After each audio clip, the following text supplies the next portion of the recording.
नगर पालिका कटघोरा में कलेक्टर दर कर्मचारियों के साथ हो रहे अत्याचार और शोषण को लेकर प्रशासन की कार्रवाई अभी भी शून्य नजर आ रही है।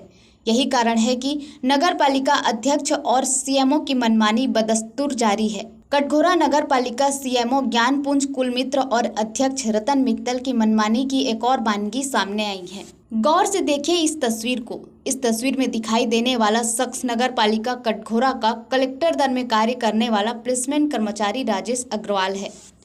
राजेश अग्रवाल नगर पालिका कटघोरा में प्लेसमेंट कर्मचारी है, जिसकी ड्यूटी नगर पालिका कटघोरा क्षेत्र में करने की है। लेकिन राजेश की ड्यूटी अध्यक्ष रतन मित्तल के घर में बच्चों को संभालने के लिए लगाया गया है। आप देख सकते हैं राजेश अग्रवाल एक बच्चे को गोद में लिए हुए नगर पालिका अध्यक्ष के घर अंदर खड़ा है। गोद में लिया हुआ यह बच्चा कोई और नहीं बल्कि नगर पालिका अध्यक्ष का पोता है। इस तस्वीर से साफ नजर आ रही है कि नगर पालिका कटघोरा में पदस्थ प्लेसमेंट कर्मचारियों का शोषण और दुरुपयोग किस तरह से हो रहा है और किस तरह से नगर पालिका अध्यक्ष को आर्थिक लाभ पहुंचाने का काम किया जा रहा है। नगर पालिका कटघोरा में चल रहे इस मनमानी को लेकर हमारे द्वारा सीएमओ ज्ञानपुंज कुलमित्र से कार्यालय में संपर्क कर जानकारी देते हुए प्रतिक्रिया भी चाहिए थी, जिसमें उन्होंने प्रतिक्रिया देते हुए इस बात की कोई जानकारी नहीं होने की बात कही थी और पता लगाने की बात भी कही थी। लेकिन अभी भी इस तरह की मनमानी बदस्तूर जारी है, जो कि एक सुनियोजित तरीके से अध्यक्ष और सीएमओ द्वारा आपसी साठगांठ कर किया जाना प्रतीत हो रहा है। यही कारण है कि सीएमओ द्वारा जानकारी होने पर भी कोई कार्रवाई भी नहीं की गई।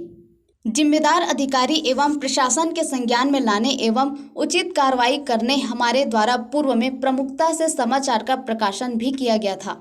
समाचार प्रकाशन के पहले क्रम में हमने दैनिक वेतन भोगी कर्मचारी हेमलाल को दिखाया था, जिसमें हेमलाल कटघोरा के महामाया फ्यूल्स में पेट्रोल पंप का यूनिफॉर्म पहने हुए काम करते दिखाई दे रहा था। इसी तरह समाचार के दूसरे क्रम में प्लेसमेंट कर्मचारी तीजराम को अध्यक्ष रतन मित्तल के रतन ऑटोमोबाइल में गाय को चारा देते हुए वीडियो दिखाया गया था। दोनों मामलों के सामने आने के बाद भी जिम्मेदार अधिकारी द्वारा इस मामले पर संज्ञान नहीं लिया गया और न ही इस तरह के कार्यों पर विराम लगी, जिसका प्रत्यक्ष उदाहरण फिर से सामने आया तस्वीर है। इस बात से स्पष्ट है कि आज भी नगर पालिका कटघोरा में पूर्व की तरह प्लेसमेंट कर्मचारियों का ड्यूटी नगर पालिका अध्यक्ष के घर व्यावसायिक प्रतिष्ठान में लगाया जा रहा है और शासन को हर महीने लाखों की आर्थिक क्षति भी पहुंचाई जा रही है। नगर पालिका सीएमओ का कर्तव्य आचरण सवालों के घेरे में है। सीएमओ अपने कर्तव्य के प्रति इतने बेपरवाह और गैर जिम्मेदार हो गए हैं, या यूँ कह सकते हैं कि नगर पालिका अध्यक्ष के प्रभाव में इतने ज़्यादा प्रभावित हैं कि वह अपनी जिम्मेदारियों को भी भूल चुके हैं और शासन के मापदंडों को भी दरकिनार कर कर्मचारियों से 12 से 14 घंटे काम कराने और उनका शोषण करने अध्यक्ष को सौंप दिए हैं। नगर पालिका अध्यक्ष रतन मित्तल उन मतदाताओं का शोषण करने में भी पीछे नहीं हट रहे हैं, जिन्होंने उनको इस महत्वपूर्ण पद में बिठाया है।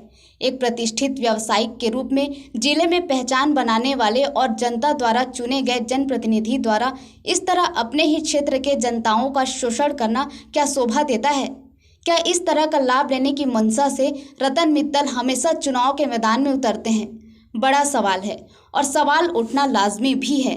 सूत्रों की माने तो इस तरह का वाकया कटघोरा नगर पालिका में पहली बार देखने और सुनने को नहीं मिल रहा है, बल्कि जब जब रतन मित्तल नगर पालिका कटघोरा के अध्यक्ष चुने गए हैं तब तब इनके द्वारा नगर पालिका में पदस्थ तत्कालीन सीएमओ से भी साठगांठ कर सुनियोजित तरीके से कलेक्टर दर कर्मचारियों का इसी तरह शोषण करते हुए आ रहे हैं, जो वर्तमान में भी जारी है। नगर पालिका कटघोरा में कराए गए निर्माण कार्यों से लेकर अन्य कार्यों में भी जमकर भ्रष्टाचार किया गया है, जिसमें नगर पालिका अध्यक्ष एवं उनके नज़दीकी लोगों के संलिप्त रहने की खबर है। हालांकि मामले की परत दर परत उजागर होने के बाद ही भ्रष्टाचारियों के चेहरे से नकाब उतरेगा और किए गए भ्रष्टाचार भी सामने आएगा। इस तरह के गंभीर मामले पर जिला प्रशासन की कार्रवाई नहीं होना कई सारे सवालों को जन्म देने लगा है। हालांकि यह बात भी सामने आ रही है कि जल्द ही इस मामले की शिकायत जिला स्तर से लेकर प्रदेश स्तर तक होने वाली है। अब देखना होगा कि जिला प्रशासन इस मामले पर कब संज्ञान में लेती है और किस तरह की कार्रवाई करती है, या फिर शिकायत के बाद ही जिला प्रशासन कार्रवाई को लेकर गंभीर होती है। Bureau report BNA 24 news Korba.